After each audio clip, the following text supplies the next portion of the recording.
بسم اللہ الرحمن الرحیم ونعم المولا ونعم النصیر رب اشرح لی صدری ویسر لی امری واحلل عقدۃ من لسانی یفقہوا قولی اللہم صلی علی سیدنا محمد وعلی آل سیدنا محمد وعلی اصحابہ وعلی ازواجہ اجمعین وبارک وسلم وصلی علیہ۔ الحمدللہ،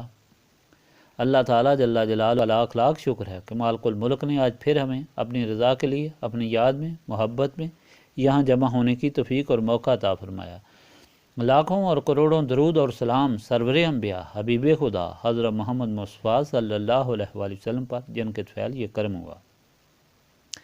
سامعین کرام، اللہ تعالیٰ نے قرآن پاک میں ارشاد فرمایا ہے، فقال انا ربکم الاعلی فخذاہ اللہ نکال الاخرات والاولی ان فی ذلک لعبرۃ لمن یخشی۔ تو کہا میں ہوں رب تمہارا سب سے اوپر، پھر پکڑا اس کو اللہ تعالیٰ نے دنیا اور آخرت دونوں کے عذاب میں، بس اس میں سبق ہے ڈرنے والوں کے لیے۔ یہ ارشاد پاک اللہ تعالیٰ موسیٰ علیہ السلام اور فرعون کے مکالمے کے متعلق بیان فرما رہا ہے۔ جب موسیٰ علیہ السلام اس کے پاس گئے اور اسے اللہ تعالیٰ کے حکم سے آگاہ کیا کہ باز آ جاؤ، غرور اور تکبر کی بجائے اس وحدہ لا شریک کے سامنے توبہ کرو جو سب مخلوق کا خالق اور رب تعالیٰ ہے، تو فرعون کے تکبر اور غرور نے جوش مارا اور اس نے بکواس بکی کہ رب تو وہ خود ہے۔ اللہ تعالیٰ نے اسے اس کی گستاخی میں پکڑ لیا اور اس کو زبردست سزا دی۔ تقریباً سب واقف ہیں کہ کس طرح فرعون موسیٰ علیہ السلام کے پیچھے لشکر لے کر بھاگا اور پھر سمندر میں غرق ہوا۔ تو اللہ تعالیٰ فرماتا ہے کہ ذرا عبرت حاصل کرو ان تاریخی واقعات سے۔ جو وہ لوگ اللہ تعالیٰ کے احکام سے اعراض برتتے ہیں تو وہ کبھی محفوظ نہیں رہتے، بلکہ دنیا اور آخرت میں ان کو پکڑا جاتا ہے اور ذلیل کیا جاتا ہے۔ ایسا نہیں ہوا کہ فرعون کو حکومت کرنے دی گئی ہو کہ مزے سے مرنے کے بعد اسے سزا ملے گی، نہیں، بلکہ اسے ان لوگوں کے سامنے غرق کیا گیا، تباہ کیا گیا، ذلیل کیا گیا جن کے سامنے وہ خدائی کا دعویٰ کرتا تھا۔ اس کی اپنی رعیت قوم اور موسیٰ علیہ السلام کی قوم نے دیکھ لیا کہ یہ جھوٹا بکواسی تھا اور لوگوں سے ناجائز فائدہ اٹھاتا تھا، ظلم کرتا تھا، اور آخر حقیقی مالک کی گرفت میں آ گیا اور نیست و نابود ہو گیا اور اپنے ماننے والوں کو بھی لے ڈوبا۔ پھر یہی سزا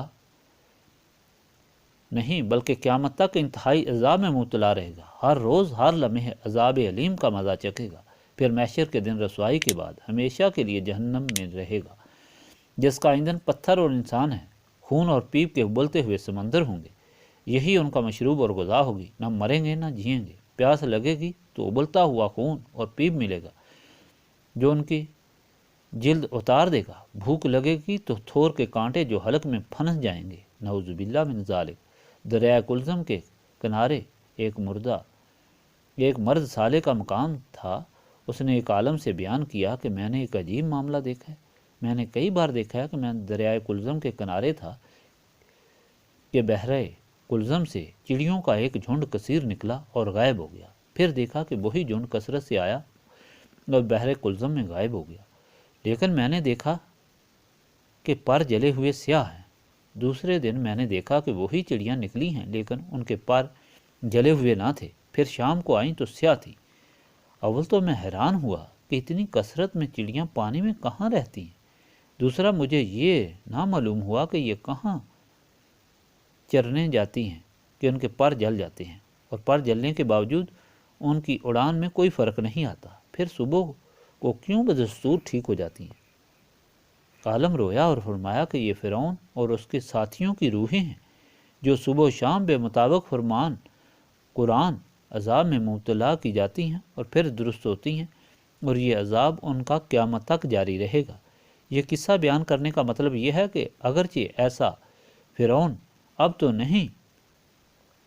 کہ اپنے آپ کو رب کہے، مگر عملاً کئی ہیں جو یہ سمجھتے ہیں کہ اتنی طاقت دولت ہے کہ اللہ تعالیٰ کے سامنے سر جھکانے اور اللہ تعالیٰ کی یاد کی ان کو ضرورت نہیں۔ ان کے لیے قرآنی قصے عبرت کا مقام رکھتے ہیں کہ ان لوگوں کا انجام تاریخ کے اوراق پلٹ کر دیکھو،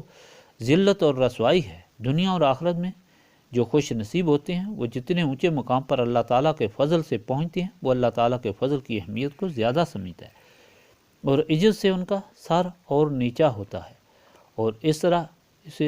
اسی فضل الہی کی بہتات ہوتی جاتی ہے، لیکن اس کے لیے ضروری ہے کہ سینے میں نسبت رسولی صلی اللہ علیہ وآلہ وسلم جو عزت، دولت اور آرام کے باوجود اللہ تعالیٰ کی غلامی اور محبت اور عاجزی کا سبق دیتی ہے اور اس طرح رہنمائی کرتی ہے۔ اگر نسبت رسولی صلی اللہ علیہ وآلہ وسلم نہ ہو تو نفس اور شیطان فرعونی دعویٰ کرواتے ہیں اور نتیجہ ذلت و رسوائی ہوتا ہے۔ اب شروع کریں۔ بسم اللہ الرحمن الرحیم۔